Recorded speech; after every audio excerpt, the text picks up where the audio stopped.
Aujourd'hui, je vous amène découvrir un endroit caché dans un vieux triplex du plateau Mont-Royal. Suivez-moi!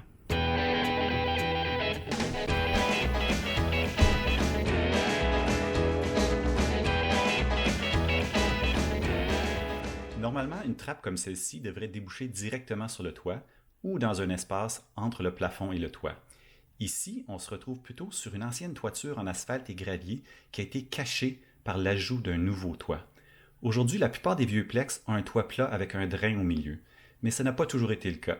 Dans les quartiers populaires de Montréal, avant les années 1920, la plupart des édifices résidentiels avaient un toit avec une seule pente qui dirigeait toute l'eau vers l'arrière. Vous pouvez vous imaginer les quantités d'eau qui se retrouvaient dans les cours arrière et dans les ruelles. L'hiver, d'immenses glaçons se formaient sur le bord des toits. Dans les années 1920, 30 et 40, on s'est mis à corriger les pentes pour créer des toits plats qui se vident par un drain au centre. Il existe encore des vieux plex ou des shoebox avec des toits en pente. Souvent, ça cause des problèmes d'érosion des murs de briques ou de pourriture des balcons. On va regarder qu'est-ce qu'on peut trouver comme trésor. Ici, on a des morceaux de cheminée, un vieux chaudron, étiquette d'un paquet d'argenterie, bijouterie Le Mieux pour un mariage le 7 juin. Malheureusement, on ne voit pas l'année, de Madame Thérèse Dubuc. C'est un peu difficile, le papier se défait entre mes mains. J'arrive pas à trouver de date, mais j'ai pu... Ah, tiens ici, on a trouvé. C'est le Montreal Herald du samedi 8 janvier 1949. Ici, c'est une boîte de conserve de lac pour peut-être des fins automobiles. J'arrive pas à lire.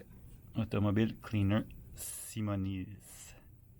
Une boîte de savon ici, de marque Rinso. Dans le temps, on mettait des petites bandes dessinées pour expliquer comment se servir du savon. Une boîte du Fire King Oven Glass Roaster qui permet de faire des rôtis très juteux. The best you've ever tasted.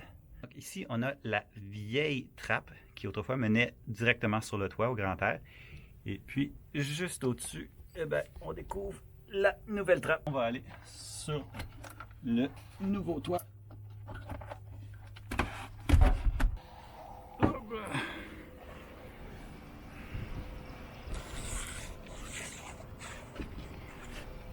Ouf, c'est blanc, ça éblouit les yeux. Le toit est assez accentué en avant. On voit que c'est la pente d'origine. Et puis quand on arrive ici, ils ont rajouté un drain de fond, un drain de toit. Et puis on a corrigé, donc remonté le toit vers l'arrière. Et voilà, notre petite expédition est terminée. Si vous avez apprécié, faites un j'aime sur la page Facebook Inspecteur D. À la prochaine!